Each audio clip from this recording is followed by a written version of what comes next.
bills last week, or I'm losing track of time here now during the session. Again, it is not my position nor my place nor the board's place to comment on whether or not this is a good bill, and I understand that the reason for it and what is going on out there right now. I'm here merely to talk about the administration of it. Members should know the Post does not administer grants for law enforcement agencies or peace officer education schools, as some of the other bills reference. The reimbursement we do is for annual training once a year. And in that case, we send a spreadsheet to MMB, and then they send out the reimbursement of funds. So it's less of a grant than a reimbursement of training funds. This is a direct reimbursement to agencies, and we have no role in grants or reimbursements to the schools or Minnesota state system, as an example, either.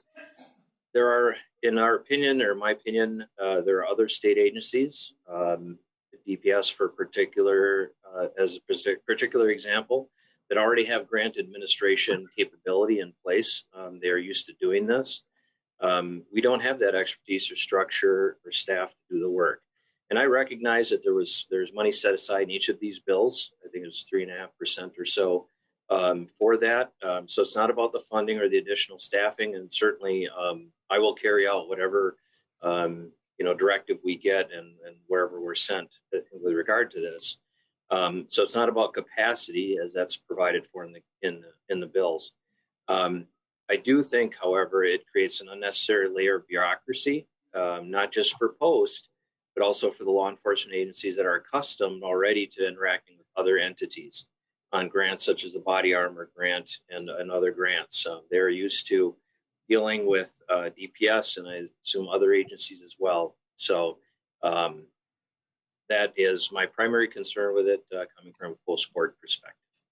That is it. Thank you, Mr. Chair. Thank you. For comment, Senator Gazelka. Yeah, thank you, Mr. Chair. I know the testifier wants to say that he supports this. I just think that maybe he would. But I do get, Mr. Chair, that there may be a better mechanism. And if it's my understanding that this is going to be laid over into a bigger bill, I'm open to whatever works best for delivering the resources. So I just want to make that statement.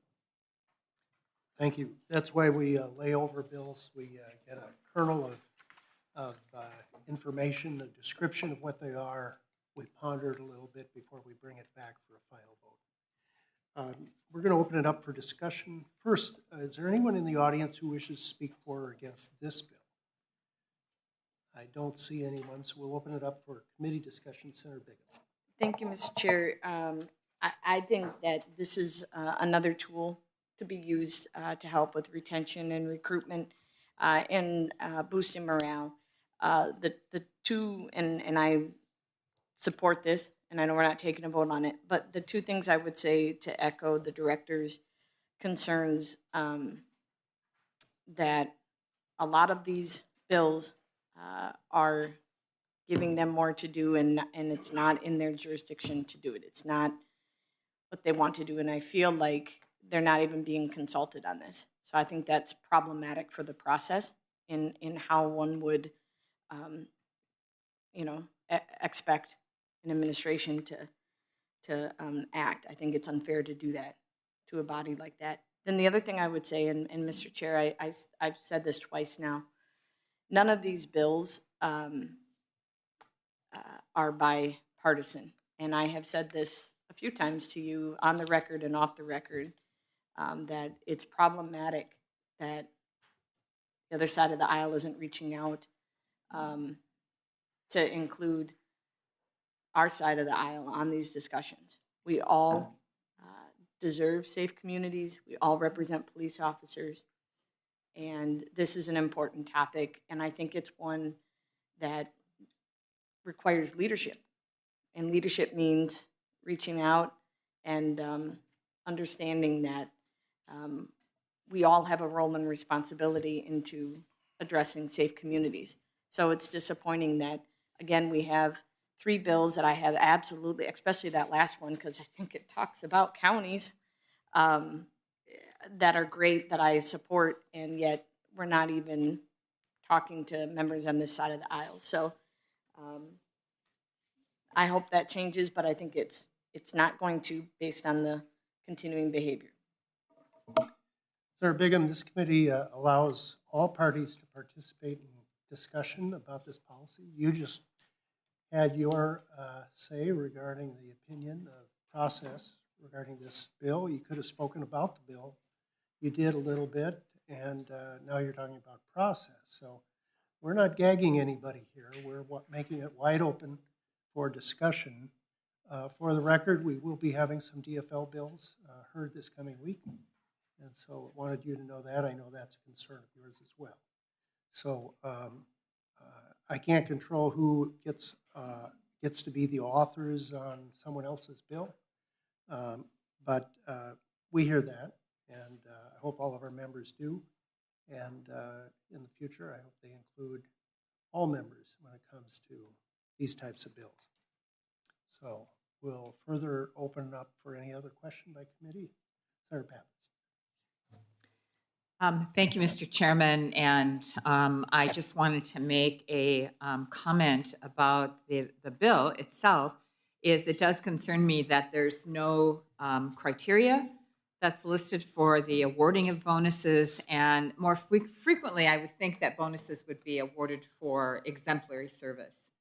So maybe Senator Senjum's bill that's coming up might be one that I would prefer.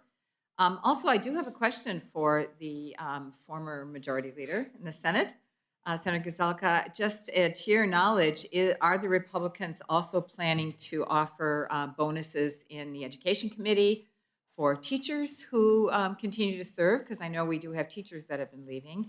And also in the Health Committee, looking at bonuses for nurses and other healthcare professionals who also have been departing. It's called the Great Resignation, and I think it especially hit these three professions hard. Senator Gazelka. Thank you, Mr. Chair. And Senator Pappas, it would not surprise me if some of those bills were going forward. I'm not the leader now, so I'm not driving that agenda. I know that I wanted to focus on public safety. I just felt like that was the most critical issue right now, and so that's where I put my focus. But would not surprise me if there were bills for some of the other professions that you mentioned.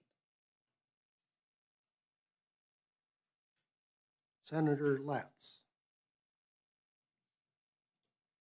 Thank you, Mr. Chairman. And I do wish to, I guess, for starters, emphasize the point that Senator Pappas just made. The last I heard about a recent survey, about 50% of teachers are considering retiring now. I mean, now, not when they might get to the point after 30 years of service. And that's far beyond, those who are nearing normal retirement age. And it would be devastating impact for our children and our future, for our jobs, our economy, for all sorts of obvious reasons. We already have a teacher shortage, and they have been under enormous stress as well during this pandemic. And so I would hope that we would find a way, if we're going to create incentives to remain in the profession, not only to try to alleviate the stress that some of the teachers are under, but also to recognize their financial, or give them incentives to remain. And that doesn't in any way take away from the importance of what Senator Gazelka is trying to do. And I think many of us would agree to support a bill of this nature. I think it goes without, and I can make the same comments about healthcare workers. We all know that the stress that they've been under, or maybe some who don't know it, they should open their eyes to see it. And they're retiring early, and they're leaving people without adequate care in some cases. We know some schools have shut down their classrooms for short periods of time because they can't find the staff. Their staff is out with COVID, or their staff is out with stress, taking sick leave. And we also recognize that our peace officers have been under enormous stress in the last couple of years, and are facing issues of PTSD, and also a great division in our communities over the role that they play, and and how well they play it. And that's got to be very, very difficult for police officers to work under as well. Not to mention, in some cases, the immediate threat to their own safety, which has escalated in the last couple of years. So I think, the concept is a good one. I think we could all agree it's a whole lot less expensive to retain existing employees than it is to train and recruit, educate, recruit, and train in new employees. So money is better spent here, probably in trying to keep our experienced officers than in perhaps in some other areas. I would note, however, of course, that we want to make sure that the officers that we are keeping are ones that are in good standing in their departments, that they're not in the middle of an investigation, for citizen complaints or, maybe certain kinds of investigations or that were upheld, we might not want to include. Certainly if there's certain disciplinary action. So I guess I'd ask the chief author what his thoughts are, either today or down the road as the committee considers this, about putting some perhaps guardrails around, who would be eligible other than age and tenure, who would be eligible for these retention efforts and bonuses. Mr. Chair and Senator Senator Latz, Gazelka. yes, I think that to explore that idea, I think is a good idea. We'll move on to Senator Anderson. Thank you, Mr. Chair. To the author, Senator Gazelka, it says in your amendment, this appropriation is available until expended. And I'm just wondering what amount was designated. Maybe it was in your earlier testimony, but I didn't hear how much money was going to be allocated. Senator Gazelka. Mr. Chair, Senator Anderson, I'm leaving that to the discretion of the chair. I think if you figured out that there could be as much as $10 million if you took 2,000 times 5,000, it's a pretty big number. But that's where I think that's why the chair wants to roll it over to discuss what is the total package going to look like of the things we're talking about. But it could be a number in that neighborhood. Senator Ingebrigtsen. Thank you, Mr. Chair, and thank you, Senator Gazelka, for bringing this forward. There's no question that law enforcement are dropping their profession. All over the place. However, I know where all this started, and I know there's some criticism about bringing up Minneapolis and St. Paul, and however, that's where the no funding issue came from, and I'm wondering, have you considered this in this bill? How much of this is going to actually go to Minneapolis, St. Paul for retention? And the reason I asked that, I certainly am concerned, as well as I'm sure you are, being a rural legislator, that I've heard time and again, we're not having this issue as big out in rural Minnesota as it is in the metro, and I'm wondering just how many dollars are going to be expended to the Minneapolis and St. Paul, where obviously there's huge numbers we're talking about. I know you had said 200-300 officers alone, so I'm a little concerned as to where these dollars are going. However, I agree with the concept, Senator. However, I just want people to think about where these dollars are going, and once again, do all Minnesota pay for problems in a certain area? I guess that's always been the question, but we always take care of all of Minnesota. So I understand that, but at the same time, that's where it started. That's what caused the problem, and for a rural legislator to say I'm gonna fund 75% of these dollars to the metro, it's going to be a tough sell. But thank you anyhow. Just food for thought. Senator Gazelka. Mr. Chair, Senator Ingebrigtsen, it may skew towards Minneapolis police, but I don't honestly know that for sure. I've talked to police officers from outstate as well, just very concerned about what happens to them if they don't do everything exactly the way it needs to be done. And that's why different people are saying they want to get out. But in the end, this is about keeping more police on the streets everywhere. And I'm very passionate about getting more police in Minneapolis and St. Paul. I think taking the streets and keeping them safe for everyone affects people in rural Minnesota too. I've heard too many people that don't want to come to Minneapolis and St. Paul. They don't want to go to a football game or the Twins game. They don't want to go to theater. I've talked to a number of people that would rather just drive around Minneapolis and St. Paul if they're in southeast Minnesota and they want to go up to Alexandria, where you live, to enjoy the tourism up there. They'll drive around, and we got to change that. I mean, that affects all of us, but this is going directly, eventually gets directly to the police officer, and I don't care where they are. I think we got to figure out a way to keep them. One added comment I remember a short time ago, that just for your own reference, Senator Ingebrigtsen, over 50% of all crime comes out of just one county, Hennepin County, in the state every year. So we need to keep that in mind too. Where is the intensity of crime? However, this bill recognizes all officers. Senator Latz. Thank you, Mr. Chair. First of all, I'll note that when we are trying to solve problems here in the legislature, and if those solutions involve money, we try to direct the money where the problem is. So that's not limited to this issue.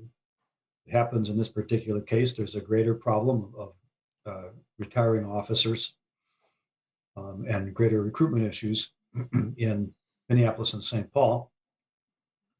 And I have no problem at all directing money that we believe is a viable solution to solve the problem in those locations. Secondly, I think, and I don't think Senator Ingebrigtsen is suggesting this, but we've had much larger conversations here and in other parts of the legislature about where the tax base is in this state and where the money is spent by government in this state. And I can tell you unequivocally, without having the numbers at hand, that the tax base is in the metro area. Much, much greater tax base in the metro area, far disproportionate to where the population is around the state. And the beneficiaries, disproportionate beneficiaries of where that tax money is spent, is in greater Minnesota. So if Senator Ingebrigtsen wants to suggest that we each just keep within our own counties the money that's raised by the taxes in those counties and not get any additional help to spend from any outside counties, metro area is going to keep a whole lot more money in the metro area, and Senator Ingebrigtsen's constituents' taxes are going to go through the roof. So I don't think it's useful to get into a metro-rural divide discussion here. But I also think it needs to be understood that greater Minnesota, whether it comes to the expenditures on roads or all sorts of other infrastructure, look at the bonding bills, metro area, and especially Hennepin County, provides a whole lot of money that leaves Hennepin County and heads out to Senator Ingebrigtsen's district, Senator Anderson's district, Senator Kiffmeyer's district, and Senator Johnson's district.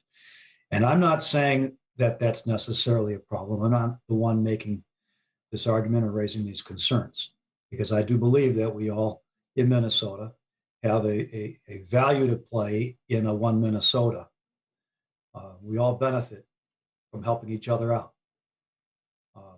So I don't think it's helpful. In fact, to me, it's politically very divisive and corrosive to keep raising this issue. But every time it's raised, I'm going to rebut it with the facts. And we also ought to understand that. And one last thing that I'm going to say, and we went over this in the last 2 years in this committee. Minneapolis and St. Paul may be the epicenter of some of the displeasure with the conduct of police officers, some police officers. And that has manifested itself of course, when the police officers murdered George Floyd. So I guess it's not a surprise that the most divisive conversations about the role of police and attitudes in some members of the public have happened in Minneapolis. But I would note that in the aftermath of George Floyd's murder, there were an awful lot of people from outside of the metro area who came into the metro area from rural Minnesota, from hours away, including from out of the state of Minnesota too, but who decided to come into Minneapolis and set fires and break windows and cause disturbances and put at risk the lives of firefighters and police officers that work in Minneapolis. So before we start casting the stones too far and wide, I think we should recognize that there is a statewide element to the problem. There is a statewide element to the cause. And it's fair to say there ought to be a statewide element to the solution. Thank you, Mr. Chair. I want to remind members to keep their focus on the bill, if we could. We have a Senate chamber for soapbox speeches, so why don't we go back to Senate File 3328. Senator Ingebrigtsen, you're next. Well, Senator Latz, I guess, understands where I'm coming from. I guess we can certainly take this offline, but I've not heard of any transportation. I've never heard of anybody saying we're not going to fund transportation, or we're not going to fund nursing, or we're not going to fund this or that. We're simply reaping the benefits, if you will, of two areas of the state of Minnesota that made this comment, and now we're all having to live with it. So we'll just leave it at that. I guess I'm going to continue to also talk about it, Senator Latz, and I don't want anybody to forget about it. And until I see where the problem areas are coming from, that they are doing something about it, I'm all over it. I'm all with you. Thanks, Mr. Chair. Thank you, Senator. I see no further discussion, so we will lay 3328 over, and we'll move on to the next bill. Thank you, Senator Gazelka. Thank you, Mr. Chair. Members, I enjoy your committee. You have a few ideas that we gave you to improve your bill. Yes, thank you. All right. We'll now move on to Senator Senjem's bill, Senate File 3223.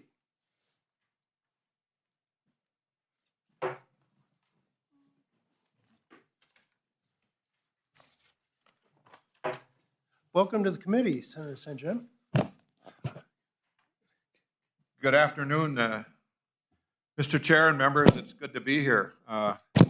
Usually we don't Come have across the senators street, saying that to they're the, good to be here in the Senate Judiciary. Aloof Judiciary Committee. Mr. Chair, I just want to start just pontificating a little bit about the conversation about where we are, and frankly about why this bill is here today. And basically, this is a bonus program for police officers that have done exemplary things, and we do that, I think, at this particular time in history because I think we all know where we are with respect to attitudes about law enforcement. Perhaps not shared by the majority, but perhaps shared by the minority. And I'm not talking about political parties. I'm just talking about population here. To the extent that we've been pretty hard on our police and law enforcement officers through the dialogues which have occurred for the last couple of years. Yes, we certainly don't like inappropriate conduct by police officers, but that conduct is very, very small compared to the service that they provide us every day, in some cases in heroic sort of ways. And so this bill is before you today to, again, I would say, recognize police officers in a very, very special way. And this is recognition, if you will, from the state of Minnesota to the police officer community of Minnesota, from the standpoint of we want to say thank you in a very, very special way for exemplary work, and we will do that with bonus payments to you. That is the essence of this bill. So Senate File 3223 is, again, about a bonus program. It's, again, just thinking about police officers and their heroic duties and activities and examples of heroism that we can almost read about every day, whether they're saving a life with a defibrillator, whether they're, in the case of my own situation, coming to my house as I'm in the Twin Cities at this very state capitol. My wife's suffering a diabetic reaction. First on the scene, first to know what to do, and they did it. And it lifted our family out of a crisis very, very quickly. But simple examples like this. And some aren't so simple. A police officer pulling a person out of a burning car or a burning house, or a police officer pulling a child out of a thin ice on a river or a lake, or on and on. These examples are again, things we read about every day. I read about, just perusing the web the other day, about a blood run to Hutchinson, Minnesota, with out of St. Paul, given a hemorrhagic woman up in Hutchinson that needed blood badly or she was going to die. Well, guess what? They did it. They made it. They produced that heroic act for ourselves, for our society. The person that might be jumping off the bridge, maybe even right now, that the police officer intervenes and saves that life. And in some cases, more than saves that life, doesn't just leave the scene and forget it forever, actually interacts with particular people and brings their life about something different and something better. So day in and day out, Mr. Chair and members, we read about and learn about heroic acts of police officers, law enforcement officers. And again, this bill intends to go forward and recognize them in a bonus pay sort of way, above and beyond simple thank yous, and they're important, don't get me wrong, but above and beyond the simple thank you, we're going to say, if in fact, Mr. Chair, a law enforcement supervisor, a chief of a law enforcement agency in Minnesota, having had an officer that's gone up above and beyond in his or her opinion, can go forward now and with this bill and its enactment, create an application, not necessarily create it, but submit an application to the post board. They will review it. They will decide the merits of this based on the ability to provide a bonus payment up to $10,000. The post board will write the guidelines and all of the procedures associated with this, and we will go forward, I think, with a program that's highly appropriate, and in particular, given the significance of our times, important from the standpoint of our state saying in a very, very special way, thank you for the exemplary work that you do, and in many cases, the lives that you save amongst the communities we all represent. So I'm going to just stop there, Mr. Chair, for questions, comments on this bill. I think it's an important one. I hope we can move forward with it. It's, again, Mr. Chair, a time in our history when we need to step up and our voices need to be heard with respect to how we recognize our police officers. Thank you so much. Thank you, Senator. Before we get into discussion, I'd like to invite Eric Missel, the Executive Director of the Post Board, to make comment. Welcome back, Director. We know who you are, so we don't need to have you introduce yourself again, but why don't you give us your comments? Fair enough. Thank you, Mr. Chair and members. Again, I won't waste your time with the comments I've already made regarding Senator Gazelka's bill. Again, just want to iterate, though, I'm not here to speak as to the merits of this bill. That's not my place. Just to ask that you consider having an entity other than the Post Board administer the grants for all the reasons I previously mentioned. If you need me to repeat those for this bill specifically, I can do that. However, I just feel like we are, it would be better served both for those on the receiving end that have to apply for the grants and also in terms of distribution if the responsibility for distributing these grants went to an agency that already has that capacity. That's the extent of my comments. Thank you, Mr. Chair. Thank you, Director. We'll move on to Senator Pappas. Mr. Chair, can I just comment on that? Sure. Just Go in ahead. one sentence. Go ahead. Senator And the committee will do what they want to do with this bill if it moves forward. But I believe a board that can manage discipline amongst police officers can also manage the judgment, if you will, of excellence amongst them. I think that can cut both ways, and we expect our post board to, again, manage disciplinary action. Why can't we manage excellence and decisions about excellence? Thank you. Senator Pappas. Thank you, Mr. Chairman. I have a question for Mr. Misselt, and then I have a comment. Mr.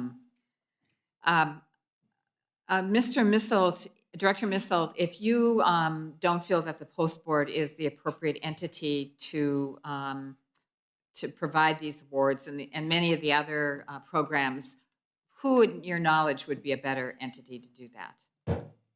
Director Misselt. Yeah, thank you, Mr. Chair. Thank you for the question, Senator Pappas. I believe there's a number of agencies, and again, some of the other bills deal with higher education reimbursement for a school, which I know that this bill does not address that. In that case, I would suggest the Office of Higher Education as an example. The Department of Public Safety is primarily handles many grants that law enforcement agencies are used to dealing with, such as the Bulletproof Vest grant, or I should say Bullet Resistant Vest grant, and the Office of Justice Programs that have been doing this. They've been doing grants for some time, and they have that expertise. So just offhand, though, that would be my suggestion. Thank you, Mr. Senator Pappas. Misselt. Mr. Chairman, then might I not suggest that the chairman kind of discuss this with many of the authors and maybe find a better, clearly the post board does not want to do this. Yeah. And they've repeated that several times. Senator Pappas, good suggestion. We're laying this bill over as well. Okay. And we'll have opportunity to adjust and Thanks. amend. Go ahead. And may I continue? Yes, please. Senator Senjum, I really enjoyed all the stories that you sent us ahead of time, and I noticed one was my police chief, Todd Axtell, who rescued the woman who was going to jump off the high bridge, which we've certainly seen that happen in the past. So they were all very heartwarming. I did have something, though, I wanted to ask if it was okay if I share with the committee. The Council for Minnesotans on African Heritage We have that had in submitted a our letter packages. to us.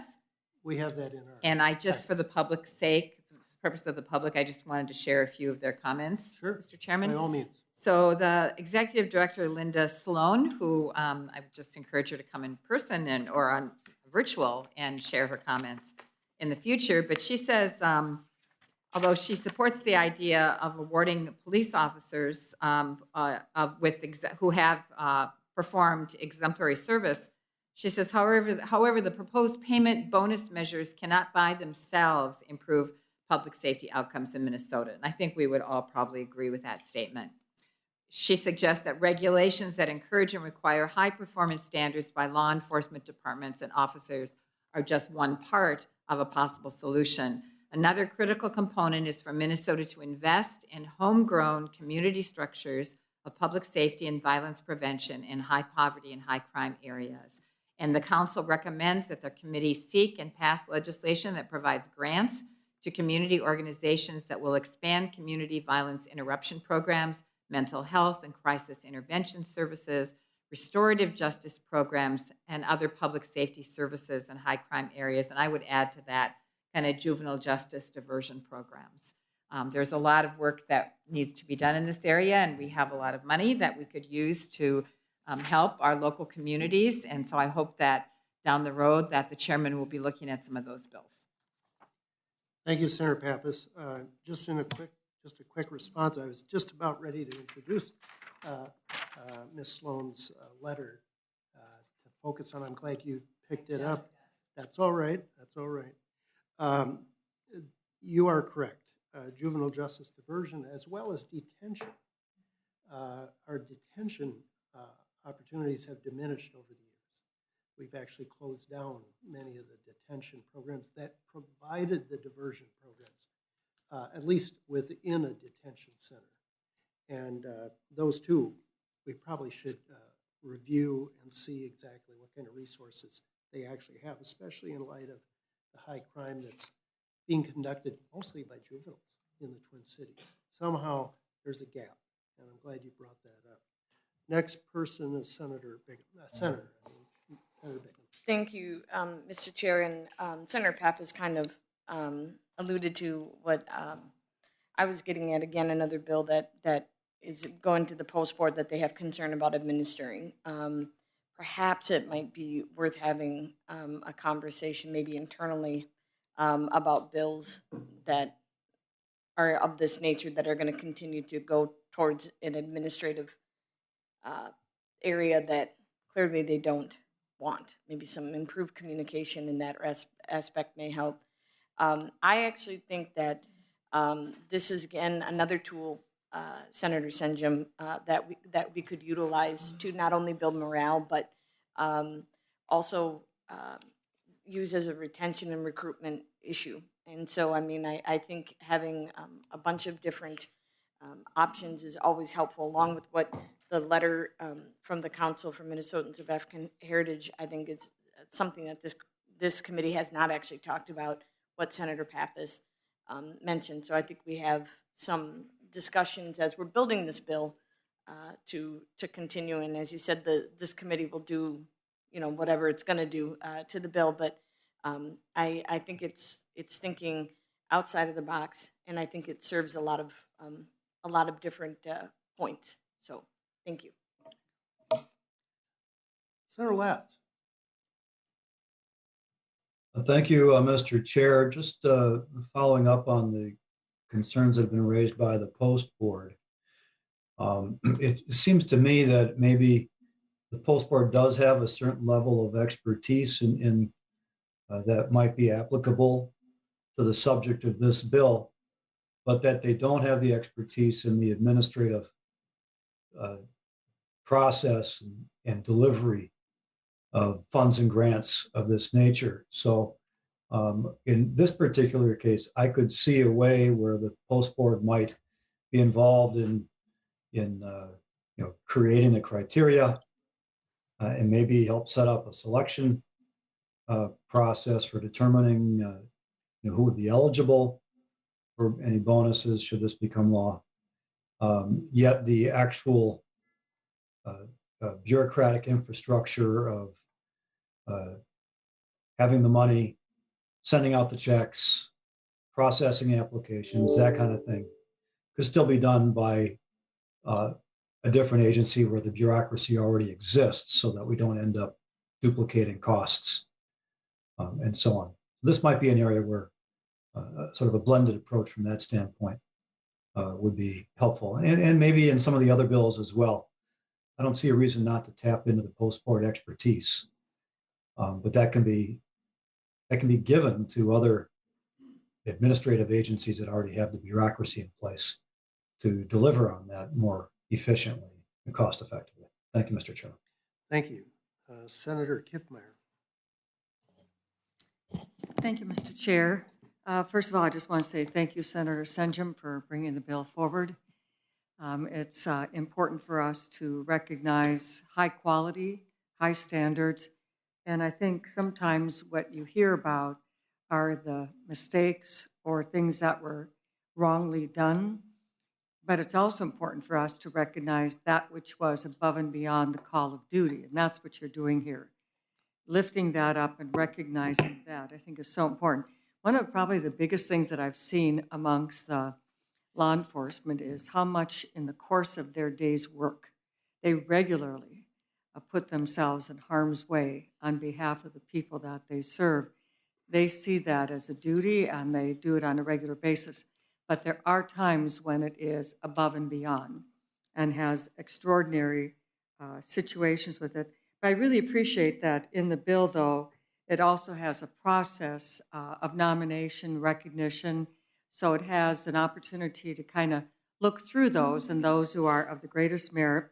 And then also that you included in here that they have at least 5 years of no disciplinary actions or things like that. So it's a good balance. I think that's really, really important. I think that there are many facets to this, but right now, this bill is dealing with this particular area of recognizing that, and I think that will be an encouragement for law enforcement to stay. I think it'll be encouragement for young people to go into the field as a career. I think it'll be encouragement for those young officers to have an aspiration of a high level, that I think of those kinds of examples. They've had some bad ones, but I think even more effective is to aspire to that which is excellence. I think we all benefit from that when we see that happening. And so I appreciate the fact that you have brought this forward today, and especially the individual stories. I have one from my own area, law enforcement, where a man in mental health distress was in the garage with the open door, family crying behind him, trying to get him done. He has a gun in his hand, waving it around, but the law enforcement patiently waited him out, kept themselves safe. Also, a level of risk anytime somebody's waving a gun around, watching carefully, and eventually got him tired enough that, which is one of the best ways, and let it go and resolved, and he got the help that was needed. But to have that patience and discipline to talk and when to talk and how to work it and what to say takes a high level of skill and training. And I think all of us in our areas probably have similar kinds of stories like that. But I think it's mostly encourages others when they see excellence lifted up and recognized in a tangible sort of way. So I really thank you for bringing the bill forward. Thank you, Senator Kiffmeyer. Before we make the motion to lay it over, I did want to bring the members' attention to a packet of news accounts on exemplary service that police officers have recently done in the state of Minnesota, in addition to Ms. Sloan's letter from the Council for Minnesotans of African Heritage. Hearing no further discussion, we will lay Senate File 3223 over. Thank you, Senator Senja. Thank you so much, Mr. Chair and members. Appreciate being here today. We'll now move on to Senate File 3059, Senator Pratt's bill on corrections, supervision services, county probation reimbursements. Exciting stuff, Senator Pratt. Well, I am the excitement senator, I guess. I don't know. Mr. Chair, members of the committee, thank you for hearing Bill Senate File 3509, and I want to start off by thanking my co-authors, Senator Rosen, Limmer, Draheim, and Housley, for joining me on this effort. As many of you know, Minnesota is a low incarceration state, and we have been for a long time. About 40 years ago, we implemented the sentencing guidelines and made the intentional choice to have most low-level felony crimes be served out in their serve out their sentences in their communities, in hopes that it would provide the support necessary for them to be productive members of society during their probationary period and beyond. However, the system only works with a robust model of community supervision. And we currently have 3 delivery systems in Minnesota.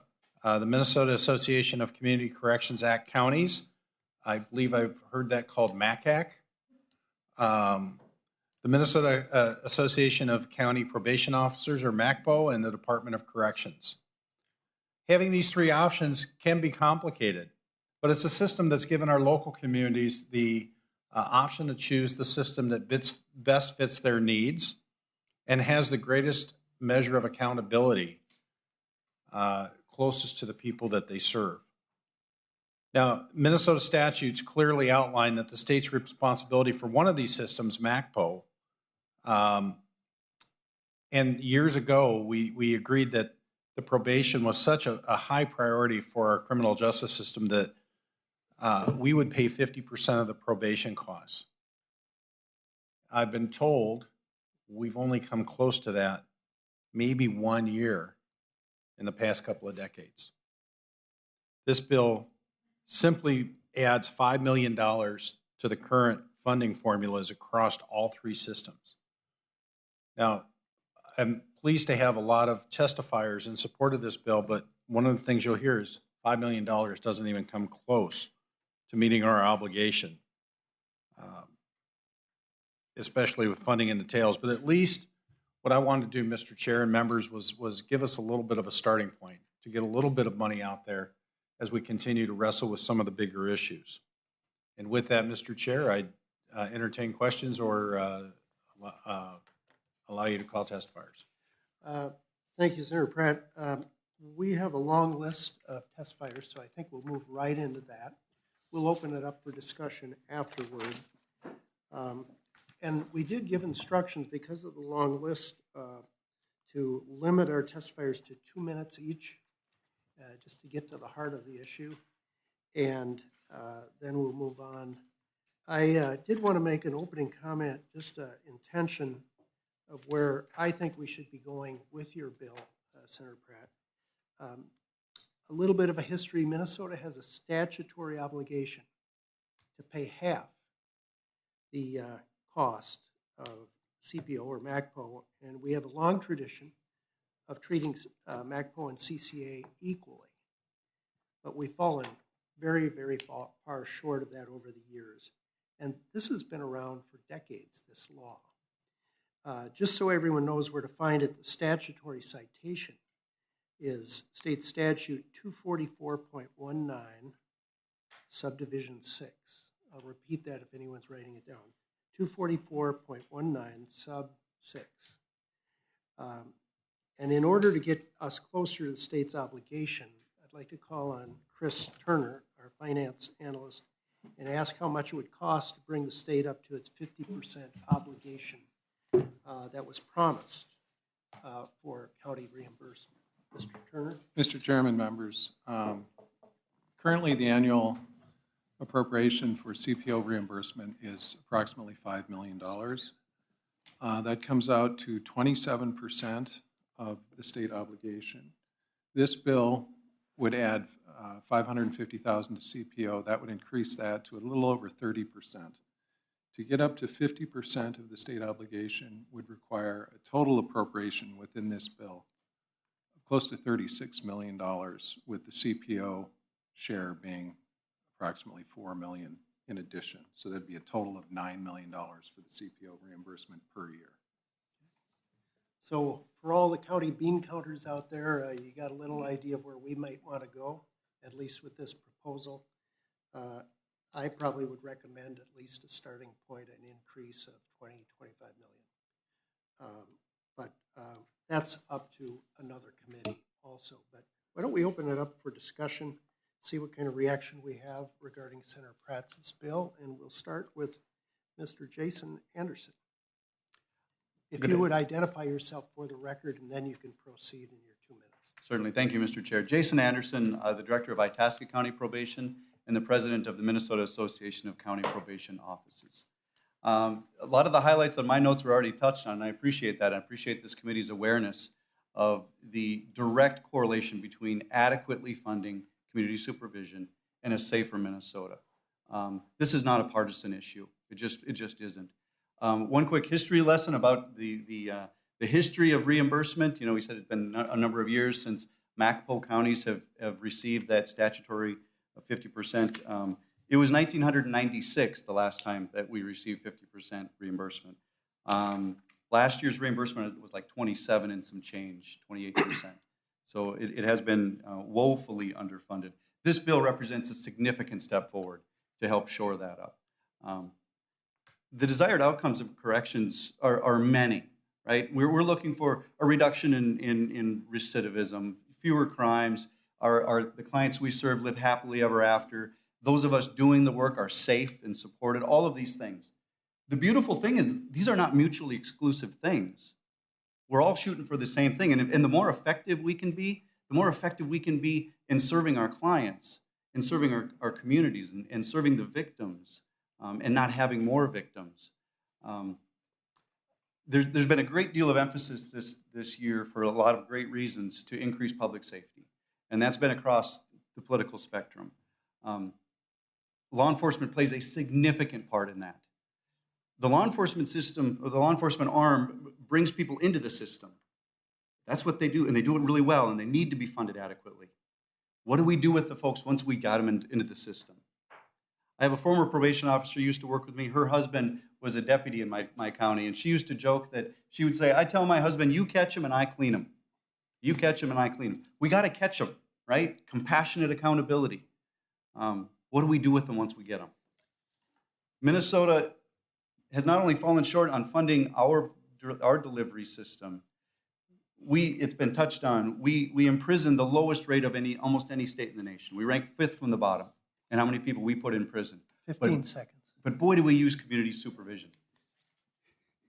2.5% of the general funds in 2019 were used for corrections, 2.5%. National average is 6.5%. We are woefully underfunded. We need the money to do good work for the citizens. I thank you for your opportunity to testify, and I would welcome any questions you might have. Thank you. Mr. Massman. Would you identify yourself for the record and then proceed? Mr. Chair and members, Matt Mossman, Executive Director of the Minnesota Inter-County Association. MICA is a voluntary association, 15 of Minnesota's larger and faster growing counties, including 4 suburban and 11 greater Minnesota counties. With me today, I'll be joined by Molly Bruner from Scott County and Nikki Niles from Dodge, Fillmore, Olmsted counties. We're here to testify in support of 3059 and the need for increased state funding for community corrections to cover costs that are being incurred by counties. We want to thank Senator Pratt for authoring this legislation, and to you, Mr. Chair, for hearing it. This has been said, there's been a long-standing expectation in both programs that the state provide funding at the 50% level, both reflected in law and legislative history. Minnesota funds from the general fund. I believe it's the lowest portion of its general fund for these community supervision services, and we fund about 27% of the costs. As I said, just one more set of numbers.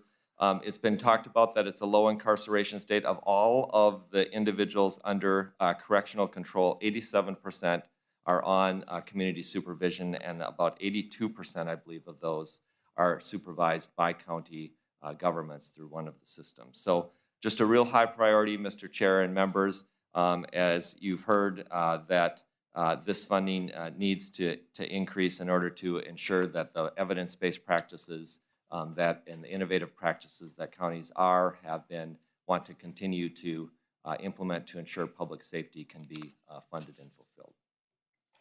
Thank you. Ms. Bruner.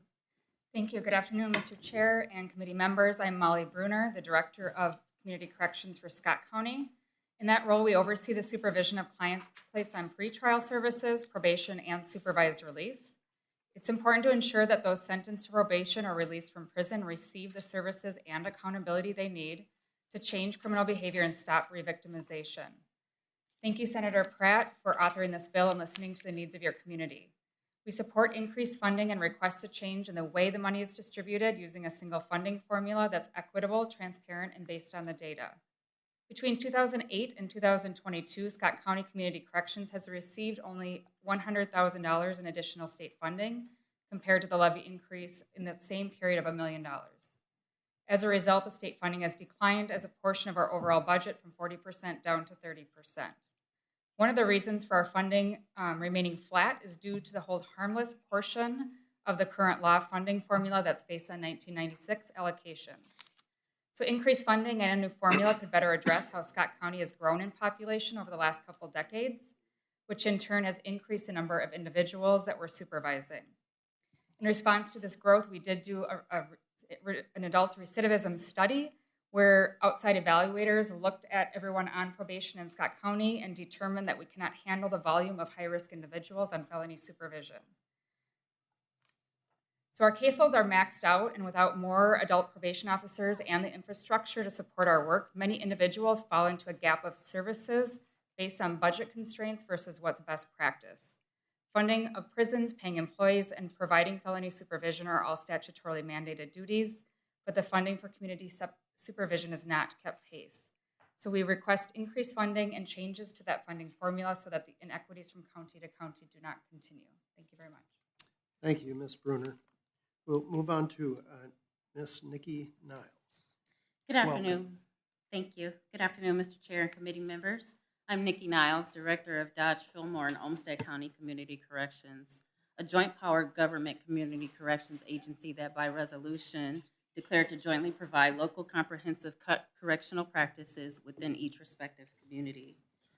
Agents within our organization, as well as across our state, take pride in ensuring the services we provide are rooted in evidence practice, grounded in scientific research, to give clients the tools to change behaviors, reduce recidivism, break the cycle of re-victimization, and attain tangible outcomes. These efforts, however, are only effective when funded adequately. As you've heard today, it's critical for state and counties to continue to work together to find new and innovative ways to better serve our communities through our justice programs, ways that are flexible, efficient, and that will ensure future effectiveness and sustainability. Current efforts at reforming Minnesota's probation systems are vitally important to ensure such systems are adequately funded on improving outcomes related to reoffending incarceration, supervision caseloads, and overall community safety. Specifically, over the past 6 years, as you just heard from Director Bruner, in Olmsted County, the CCA subsidy has increased a total of 7%. To break that down just a little bit further, in 2017, there was a 5% increase to the subsidy. In years 2018 and 19, a 0%. In 2020, 1%. In 2021, 1%. As a result of that, total county contributions have grown as well. These numbers and percentage increases reiterate and emphasize the importance of recognizing that as community populations grow, so does the number of persons placed on supervision. State funding, however, as we've discussed also today, has continued to decrease or remain stagnant, placing a strain on county budget and tax levy. We'd like to express our gratitude to Senator Pratt for authoring this legislative bill and are in support of it. Additionally, we would request additional funding and a resolve to address the current formula and consideration of finding a resolution that is equitable, data-based, transparent, regardless of the delivery systems within our state. Thank you for your time. Thank you, Ms. Niles. Mr. Jack Swanson was intending on being here. He could not attend. So Ms. Carly Stark will. Thank you, Mr. Chair, members of the committee. Yes, as you can see, I am not Jack Swanson, and he sends his regrets for not being able to be here. I am the Public Safety Policy Analyst and the Director of the Association of Minnesota Counties and the Director of MACAC, which is the association that serves Community Corrections Act counties. I'm here today representing all 87 counties in Minnesota.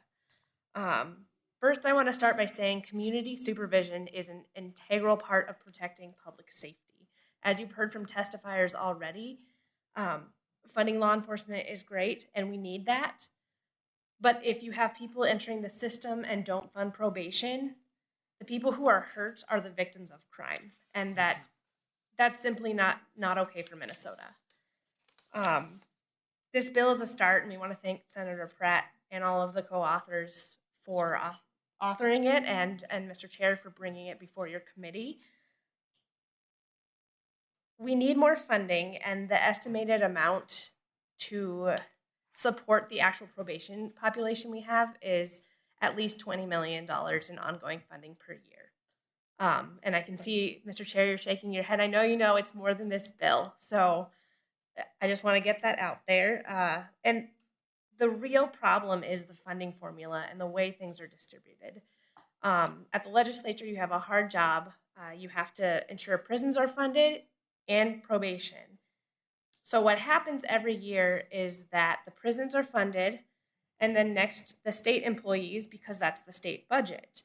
But what gets left out are the counties, who are sometimes funded when there's money available and sometimes not. However, counties do most of the work, and not funding them affects public safety. Throughout the past couple of years, since 2019 when I started, we have been trying really hard to find a solution to this formula problem. And we have gotten together, and by we I mean all 87 counties, the state, all of the probation delivery systems, to find a solution to this. So I hope going forward this session we can talk more about that solution. But this, again, this is all 87 counties. We have representation from Olmsted here, Scott, Rosa was going to be here, Yellow Medicine County. This has been a priority for counties for years, and we are working hard to try and fix this. So we hope you support the funding and also engage in conversations about changing the method of funding. Thank you again for hearing this bill, for authoring this bill, and I'll stick around for any questions. Thank you, Ms. Stark. We'll now move on to Ron Antony. Thank Mr. you. Antony, would you identify yourself? Yeah, thank you, Chair Limmer and members of the committee for letting me testify. My name is Ron Antony. I'm a Yellow Medicine County Commissioner for approximately 20 years. I chair the 6W's Corrections Board, and I am a member of the AMC Public Safety Committee. Recently, I was privileged to be a county representative on the Justice Reinvestment Work Group.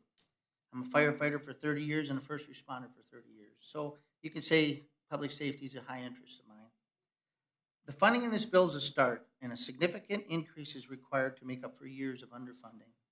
Additionally, it is imperative that the way the probation funding is allocated needs to be changed. Minnesota counties have been asking for a thorough examination of funding for community supervision for a number of years now. The financial burden is being placed on the counties, many without adequate levy resources to keep up with the growing gap between the state and county funding. I've been on my 6W Corrections Board for over 15 years. We are a 4-county JPA. The narrative recently has just arose in these last 15 years, just recently. Can we afford to keep going with this current system? This is a big concern. When you're dealing with a 4-county JPA, you're only as strong as what 4 counties can do. If you have one county that's has a concern or about the funding, it's a weak link, and it's troubling. We've taken pride in our ability to keep our agent to ratio to offender ratio low. We provided necessary money to support evidence-based programs. Now part of our conversation is, what do we really need to do to ensure sustainability? Can we even afford to continue this way? That's why the increased funding allocation in this bill is so vitally important at this time when public safety is a significant concern around the entire state. Structural changes to ensure fair and equitable allocation of community supervision funding to each county is needed. Right now, that system is broken. It's neither transparent nor equitable to all 87 counties. Statewide, the public expects and should be assured that adequate level of service should be provided to everyone, no matter what county they reside in. Current funding allocations result in the state being funded, but have left counties with inconsistent increases that have not even kept up with inflation. The result in disparity in the level of service delivery around the state and disparity in its outcomes as well. The only way to change this is through a substantial increase in probation funding and, more importantly, a change in the way the funding is distributed. The existing way that probation funding is allocated has contributed to the underfunding of the system overall, which is a direct impact on public safety. Meaningful, effective services should not be determined by your geography and what county you live in.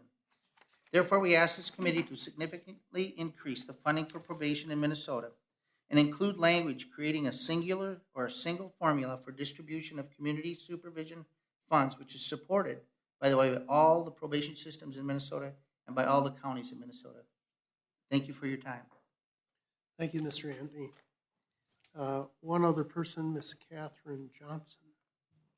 Welcome to the committee. Would you identify yourself and then proceed? Thank you, Mr. Chair and committee members. Thank you very much for your time this afternoon. My name is Catherine Johnson, and I am the director of the Hennepin County Department of Community Corrections and Rehabilitation. I'm also the current president of the Minnesota Association of Community Corrections Act Counties, or MACAC.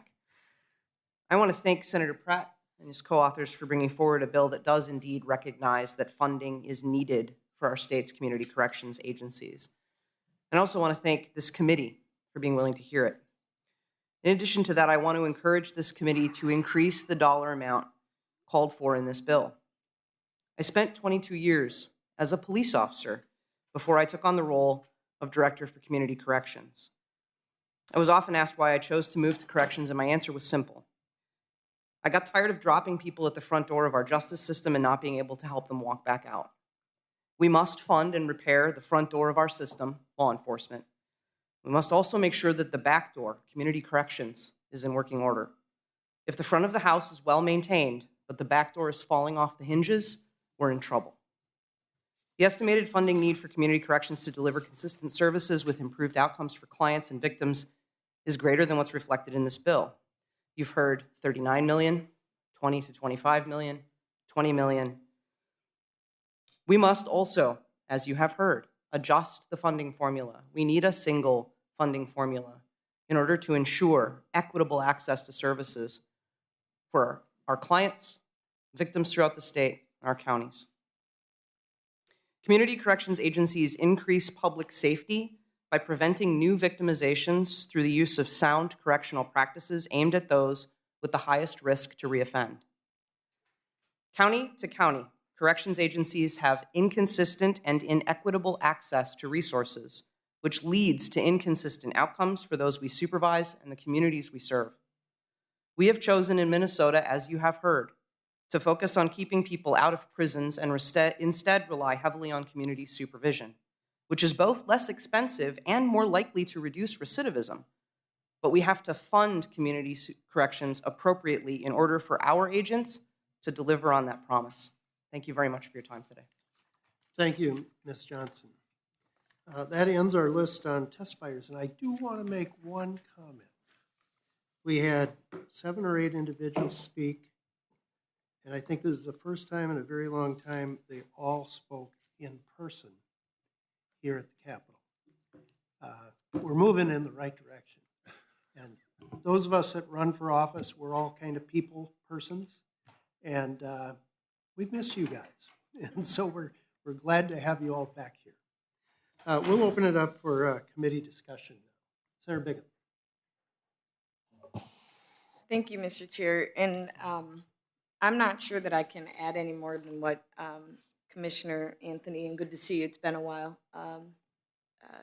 and Ms. Johnson mentioned about the importance, specifically as the day-to-day role of how we execute the job, but also that the counties play their significant role in keeping our community safe. Community corrections is absolutely a tool for safe communities. And what I would say, and I've had this conversation from when I was in the other body, because it's been already described that it's been decades that it's been underfunded. We have a responsibility as a state, and we should live up to that responsibility in being a good partner to counties. And this is an extremely important topic that I believe we have the means now, because we're blessed with a surplus that both has one-time money and has ongoing funds. And we'll learn a little bit more early next week. But Mr. Chair, I think based on some of the testimony that we heard today, and recognizing that there are ongoing conversations about the formula and about some other program changing, I think there's room, and this is kind of your bailiwick, you know, the community correction side, and then the county side is something that I'm obviously passionate about. There might be a really good path here with Senator Pratt's bill to look at a phased approach of maybe a one-time bump with expectations of the reforms coming through that would ensure some ongoing funds with that. So I guess I would just encourage not only Senator Pratt and you, Mr. Chair, to keep the conversation going. I'm more than happy to be part of it with these fine stakeholders. But I've done ride-alongs and the intents with probation officers in Washington County, and the intense supervision that they have to deal with is real, and they have a true impact on recidivism and really making sure that we're having safe communities. So this is a top priority, I think, for this committee, Mr. Chair, and look forward to continuing the conversation. Thank you, Senator Bigham. Just for the public to understand, if you look at lines 1.9, 1.13, 1.17, there's a repeated phrase, this is ongoing appropriations in all 3 categories. That's our proposal. It's a major shift back to a commitment that was made many years ago. We'll move on to Senator Ingebrigtsen. Thank you, Mr. Chair, and thank you for your your thoughts right away with regards to funding. There's no question about it. If the state of Minnesota has chosen to do the, probation versus corrections, then we ought to be paying for it. A question that I have, and I don't know if anybody may have even testified to this, I did step out for a second, but what is the ratio right now, statewide? And thank you for those in the rural area coming in as well today. And Senator, the chairman is right. In person is always the best way to communicate with our committees. But does anybody have a number on how many clients each individual on the average statewide has to supervise that are felons? Ms. Starr? I suppose every jurisdiction is slightly different. But. It is, and that's my answer. There's no one number because part of the funding issues is that some agencies can fund at a higher level or a lower level of clients to probation agent than other agencies.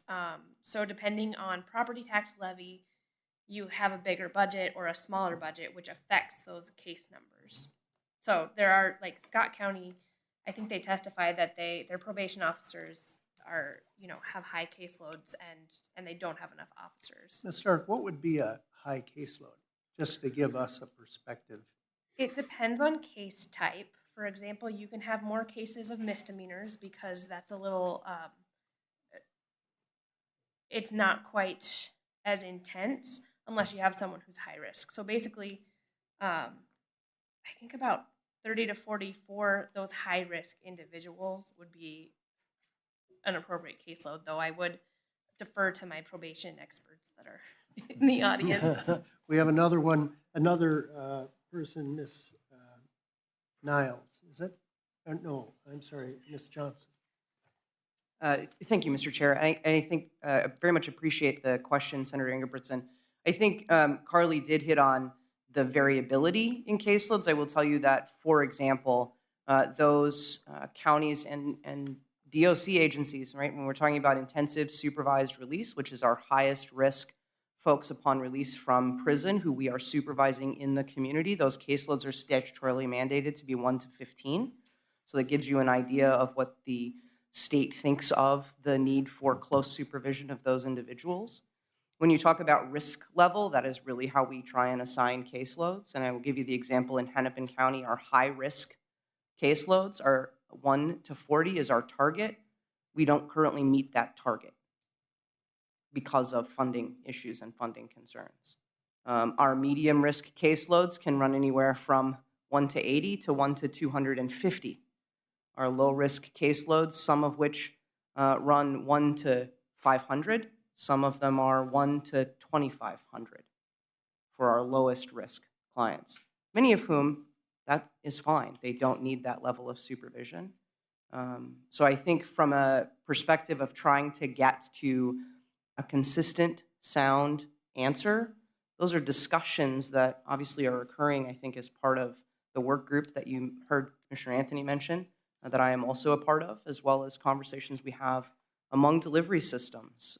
MACPO, MACAC, and DOC are collaborating in this space and hope to continue to collaborate in this space to get to those answers more specifically for the entirety of the state. I hope that answered the question. Thank you. So just to follow up, if I could, Mr. Chair, then I'll end it.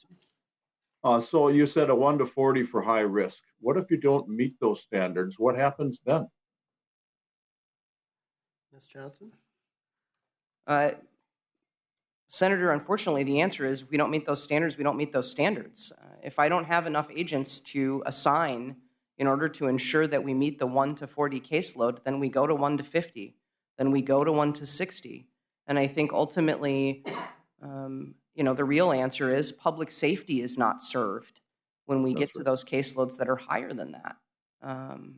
So I guess maybe that's the answer, is that we're not serving public safety in the ways that we could be and should be without enough funding to make sure that we have agents to caseload sizes that are manageable. Exactly correct. Thank you. Thank you, Mr. Chair. Thank you. We'll move to Senator Anderson. Thank you, Mr. Chair. It was mentioned earlier that we are kind of on the low list of states being able to serve public safety or to do these jobs. Where, maybe Senator Pratt, you know, from the Council on State Governments or from other who've done a survey of where, say, a better state has done a much improved job of doing this. Have any idea of that information? Of where, I know we're down on the bottom, but where is an example of someone we could improve to? Senator Pratt? Thank you, Mr. Chair, and I think Senator you, I Anderson. think you've phoned a friend coming up. I was just gonna ask for a friend to come up and cover this one, but Senator Anderson, it's an excellent question. I don't have the information on me, but I hope. Mr. Chair, Senator Anderson. Mr. Anderson. Yeah, thank you for the question.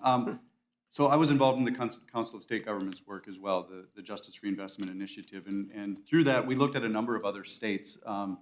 Oregon would be one in particular, Pennsylvania, Texas. Those are some states that have implemented some more modern capitated rate funding probation departments based on not just the number of clients they serve, but the number of higher risk or lower risk, moderate risk clients. Thank you. All right. I have no one else wishing to speak on this bill. Senator Pratt and members, we will lay Senate File 3059 and lay it over. Thank you, Mr. Chair. Thank Committee. you. We have no further business before this committee. We stand adjourned.